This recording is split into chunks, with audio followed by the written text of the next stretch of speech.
Hi, everyone, and what a daily objective we have today. So we will be discussing, as you can probably tell, Halloween. And I guess who is that person who is a co-host today? So let's figure it out. He has edited the new textbook of Americanism. He is a capitalist, but also a scholar. So we're probably talking about, is that Jonathan? Yes, indeed. And by the way, this was as a surprise to you as it was to me. So that's the magic of the show. We never know what's going to happen. So we're going to discuss Halloween, and here's how we're going to approach it. So to many people, Halloween is not such a good celebration because it has this mystical element, apparently, or it has this element that people become hedonistic or get drunk or whatever. And also it has this spooky element. So we could say maybe the sense of life of Halloween is not that great. So there's always all these things, with the spiders or the scary things. Apparently, though, someone is disagreeing with that. Now, I'm gonna leave most of the Halloween part to Jonathan, because what do I know? I'm a Balkan, and in Greece we don't actually celebrate Halloween. We put on costumes. That's such a travesty. I mean, no Halloween. And you're right, Nikos, it is. We have something even better, I think. So we celebrate the equivalent of the carnival. So, and actually, I think it coincides with the Carnival of Rio. So it's 40 days before Easter. So it's towards the end of when we can have fun and all that stuff, because then we have to share Jesus' suffering. And what we do is we dress, not so much towards the spooky side, although now there are very few dresses that you can put on. So I remember when I was a kid, you dress as a cowboy, as an Indian, as a Mexican. Obviously, these things are a no. Or you would dress as a superhero. So these were or as a pirate. Maybe pirate is still okay. I don't know if pirate nowadays is considered cultural appropriation. Anyway, that's the equivalent. So we listen to like Latin songs, disco and things like that. And it has more than this sexy, good fun. It hasn't got the spooky element. And yet, as I said, Jonathan thinks that Halloween is misunderstood. So here comes the moral case for Halloween. Jonathan. And you're right, Nikos. There is I'm not a Halloween expert. I'm a talking mind, but not a Halloween expert. No, there is this mystical origin of Halloween. I mean, I believe the kind of original phrase is All Hallows Eve.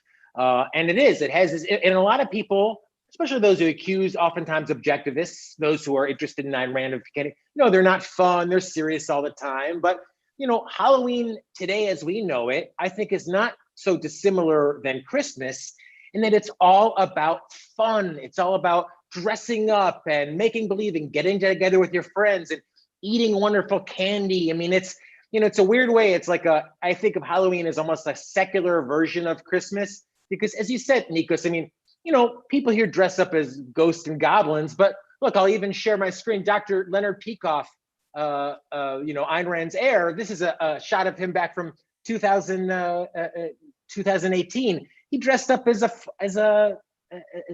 girlfriend dressed up as a flapper. He dressed up as a monk. So, it's all about just enjoying life, enjoying your friends, eating great candy.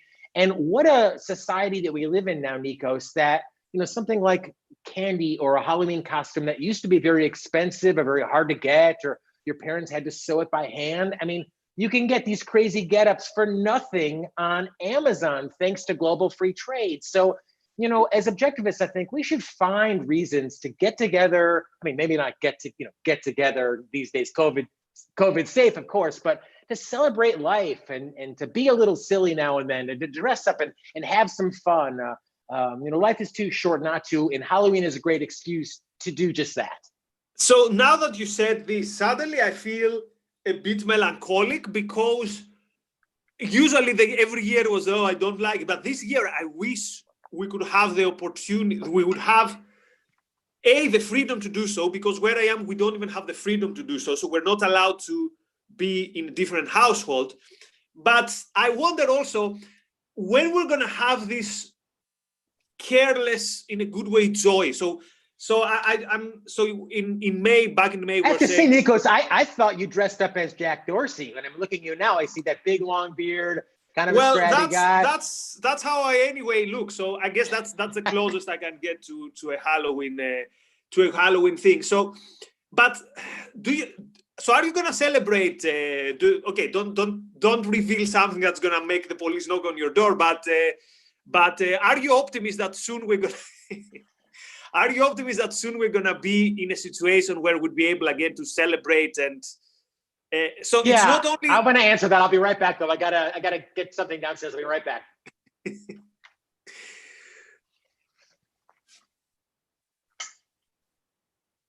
All right, I'm back. All right. I hope so, Nikos. Because that is such a great opportunity to get. And Christmas for me is much the same way. I mean, Dr. Peikoff is written and talked about how Christmas is wonderfully secular. Halloween's the same thing. It's not about worshiping goblins or believing in the supernatural. It's about getting together, enjoying life, finding joyous reasons, as you said, to celebrate. And that's, people always think of objectivism as being kind of down and negative and anti, and almost like Dr. Spock. You're always very serious. But it's, to me, it's a philosophy that's really helped me enjoy every day more and more and embrace every day. So when something comes along like Halloween, where you get to have candy corn, which is basically like taking a glucose IV and shooting into your vein, and dress up like a mime, a talking mime at that, you take advantage of it and celebrate this wonderful world we live in. Let me say that I reject the rumor that objectivists are like that, because my experience from the last two objectivist conferences is bad influences like the gentleman who is behind the scenes trying to persuade me to go out for drinks, and me going from my hotel from 10 o'clock to rehearse my speech. So I am the killjoy, boring objectivist, but this is not the rule. Now, I don't know if it's like that also in the US, but at least in the UK, the biggest, let's say now, division is on what's going to happen with Christmas. And so the government now is telling us, look, we might lock you up now, but we might allow you to celebrate Christmas. So we might allow you to see your family. And I like it how so many people say, you know what, maybe that's where I draw the line. Maybe that's where we say enough is enough. So because Christmas is so big in all our head, and as you said, you mentioned Dr. Peikoff's Christmas radio show, or I think you mentioned it. If I encourage people to try and find it either in Leonard Peikoff's podcast, or I think it's also on YouTube, the show that Peikoff made about Christmas and the meaning of Christmas, the life celebrating meaning of Christmas, it's probably one of the top 3 moments in objectivism that have really, really touched me. So let's hope that this idea now that the central planners and the powers that be can decide, they're so dragged in power that they can decide whether they're going to allow us to have Christmas. I think it's almost as if they're getting some pleasure out of this. So let's go to the next theme that I want to discuss, killjoys. And I have 2 areas in my life. The one is the government killjoys. So again, I don't say that what people should do in Christmas is go out, party, and then go meet grandma. What I'm saying is that this attitude that says, I'm going to allow you to celebrate or not, and also this moralizing, how dare young people go out, and how dare young people, in Greece, they say they're in the parks, they're making out in the parks. Like, I remember, imagine that this is the time when you have, you experience your first love or whatever, how it's very difficult. And it's always dehumanizing to tell to that person, you know what, stay in indefinitely. And when we tell you so, you might go out. Again, obviously, if you do that, then don't go visit your grandma. But there's something very creepy and scary to me, even creepier than Halloween, to this attitude that says, you know what, from now on, every aspect of life, you need to get our permission, and the default answer is no, to go out and celebrate. Well, yeah, I mean, Nikos, here in Chicago, where I live, and I know across many swaths of Europe now, there are increasing lockdowns. And when you think about the kind of ramifications. You know, they always say economics is about the secondary level effects. And when you think about the effects of some of these mandatory government lockdowns, you know, we're not talking about people voluntary social distancing, voluntarily closing their businesses, but government forcing it. There's a financial cost, but there's also a really a big emotional cost as well. And this certainly isn't advice on how any one of our viewers or listeners should celebrate their own holidays. But you know, what I find so reassuring is that even now during this, you could probably say this is somewhat of a lifeboat situation or emergency situation, modern technology makes it so easy to find a way to celebrate. You know, I mean, you know, people will be having Zoom Thanksgiving, they'll be having Zoom Christmases, and thanks to, again, the amazing achievements of Amazon and the global world that we live in, when you can have wonderful food, wonderful props and trees and all this shit, you know, delivered straight to your door. So, I mean, even during these difficult, trying times, you know, I don't thank God because God doesn't exist, but I really thank, you know, I thank the producers. I really do. I thank them for letting me order this ridiculous getup for not too much money, having a laugh with you and our audience, and like enjoying life a little bit. And boy, isn't that really at the end of the day what it's all about? It's almost forbidden now. Even the idea of celebration is like, oh yes, but.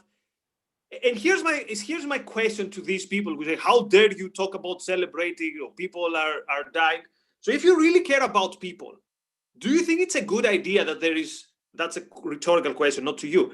Is it a good idea that we're in this perpetual gloom? Like, do you think that this is the best thing to, so do you think, for example, that your grandmother who is 88 and doesn't know how many Christmas there are ahead, the best thing to do to that person to say, I forbid you, careful, not your conscious decision, but I forbid you. So I know what is your hierarchy of values and not you. But talking about killjoys, no offense to many of our religious friends, but we have to talk about religion because it has played a big role in a way in demonizing all these festivities. So I don't know, I'm sure they have a lot of things today about Halloween, but I remember every year when it was the 14th of February, specifically when this celebration started becoming popular in Greece, I remember the religious teacher at school or the priest would say, careful, Valentine is not a Christian saint.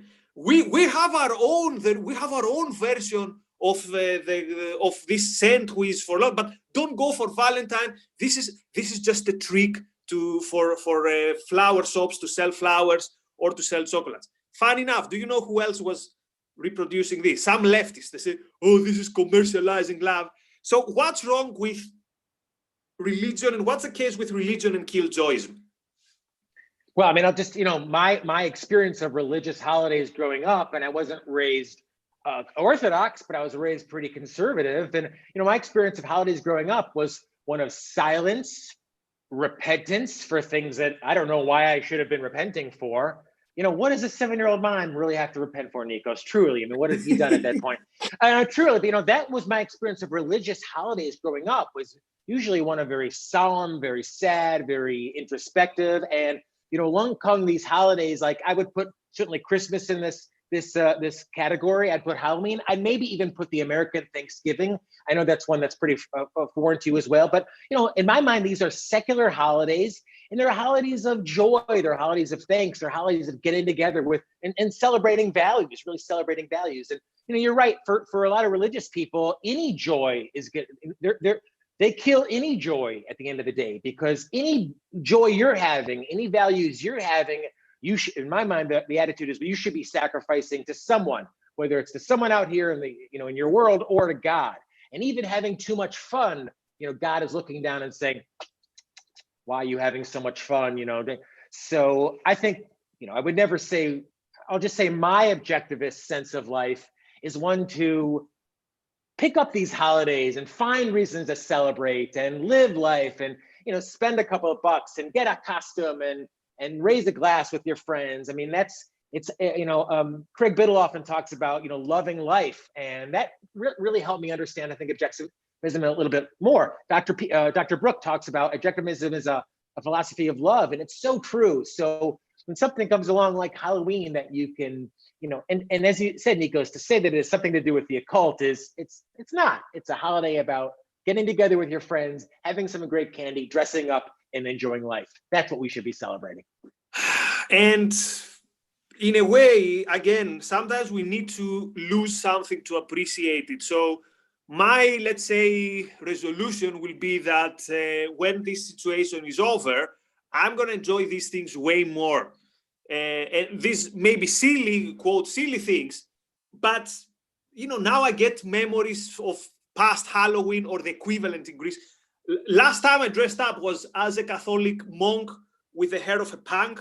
So again, I could do that again because that's not considered. There's no Catholic that's gonna complain. So yeah. Let me anyway, ask you: do you guys have haunted houses in Greece? You know what a haunted house is? Yeah, not really. We have our own. So our haunted stuff is cooler. It's like this partisan who was fighting the Ottomans died in this wood, and then you see him at night. So it's, in a way, I like it. It's less spooky. It's kind of metaphysical in the Greek sense. So I would say paranormal, you'd say, but not so much with the spooky. It's still he's kind of checking to see if there are any Ottomans around to go after them. So it still has the heroic thing rather than the spooky thing. We really should have been focusing this episode from the objectivist perspective, Nikos. Are ghosts real? Do we really have any evidence? I don't know. Is the jury still out? The spooky thing, that's part of what makes it fun, is knowing that it's this world that matters. There is no more paranormal world. And when you put on a goblin outfit, you're poking fun at the idea that shit really exists. Well, you know what? I never liked haunted houses and stuff, but I just thought that going to a haunted house with Jonathan would be really fun. So no way, man. I hate it. I'm using you as a human shield if we go, because I hate haunted houses. No way. You know what? Actually, York is big on haunted houses and stuff. So next time that we do a tour like we did 2 years ago with Andy and with Razin, which was super, super fun, we do an objectivist haunted house stuff. And when we're about to get scared, we're going to say, no, that's A is A. So this goes. Anyway, so hope you enjoyed this episode. Again, it was a bit different from everything else. I think the last word is to Jonathan. So Jonathan, what's your parting words, or what's your parting gestures? For people who are in the podcast, Jonathan is gesturing. So the Arlequin is out of the scene falls, or however that's called in English. So thank you very much, everyone, and we'll see you soon. And hopefully next year, this day, we're going to be about to go out partying, and we're going to be dressed up, not only for the episode, but because there's a lot of stuff happening out there. Thanks a lot. Bye-bye.